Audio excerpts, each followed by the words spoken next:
This is video from social media today appearing to show Russian armoured vehicles driving through the residential district of Obolon to the north of the city centre. That area is just 9 kilometres, that's 5.5 miles north of Kiev's parliament, the presidential office and the city centre. Authorities, meanwhile, have told residents there in Obolon to stay off the streets as they say active hostilities are approaching. This morning, the day after everything changed for Ukraine and for Europe, Russian tanks moving through the northern suburbs of the capital city. It followed a night when the sky above Kiev, a city of 3 million people, was lit up. Air defences appear to have shot something, possibly a missile, down. In daylight, the damage is clear to an apartment block where the debris fell. Safety now means going underground, metro stations becoming bomb shelters as Russia turns on its neighbour.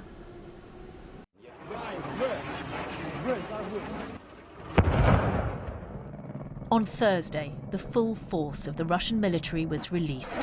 From the air came planes, helicopters and missile strikes. On the ground, tanks rolled across the borders to the north and to the south. From occupied Crimea, seized 8 years ago, Russia gained ground, as it did advancing from Belarus. The site of the Chernobyl nuclear disaster has now changed hands.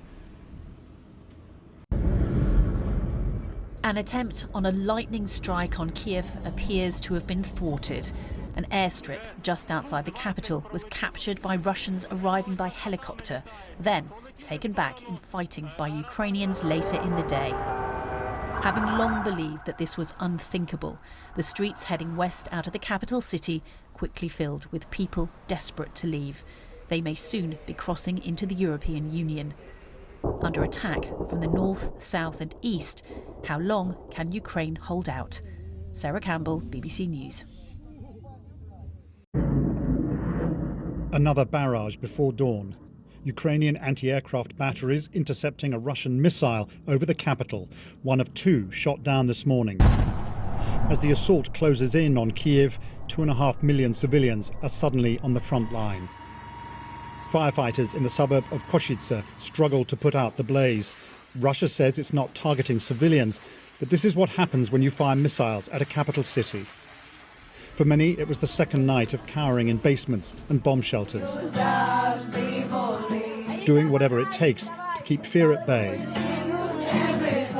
They always knew where these places were, but never really dreamed they'd use them. Not in 2022. Now we have come to the building where the bomb shelter is, and we're trying to stay here. It's pretty crowded. People get their dogs and cats and kids, and we're hearing the news about possible attacks in this district. And now the Russians are right outside, in Anna's neighbourhood. This is Obolon, north of the city centre. An armoured vehicle runs over a car. Eyewitnesses unable to believe what they're seeing. Amazingly, the driver survives, pulled from the wreckage by desperate passers-by. Equally unbelievable, one of the city's buses still running, forced to give way to Kiev's invaders.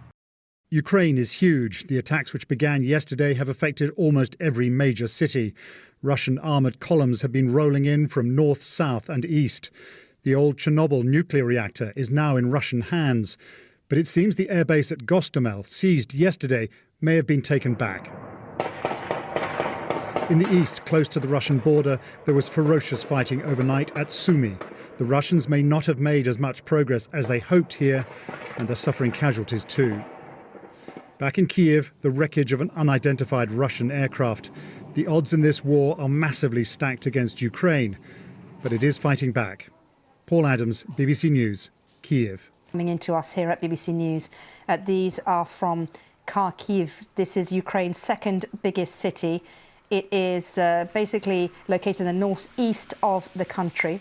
It's the largest city in its region, and it's a population of about 1.5 million.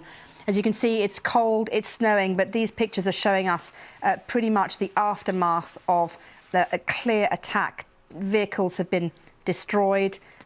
missile strikes have impacted the area. You can see here that soldiers are milling around, smoking cigarettes. You've seen overturned vehicles. This city is, of course, the second biggest in the country. These are the Ukrainian army soldiers on the outskirts of that city, which has been very much, together with Kiev, the focus of the Russian army. Again, we've seen vehicles destroyed and the aftermath of missile strikes in this city. But these pictures coming into us now showing exactly what the Ukrainian army are up against. Not only have they seen an attack by the Russian military, but it looks like the weather is absolutely appalling as well. So these pictures have just been coming into us here from today at BBC News.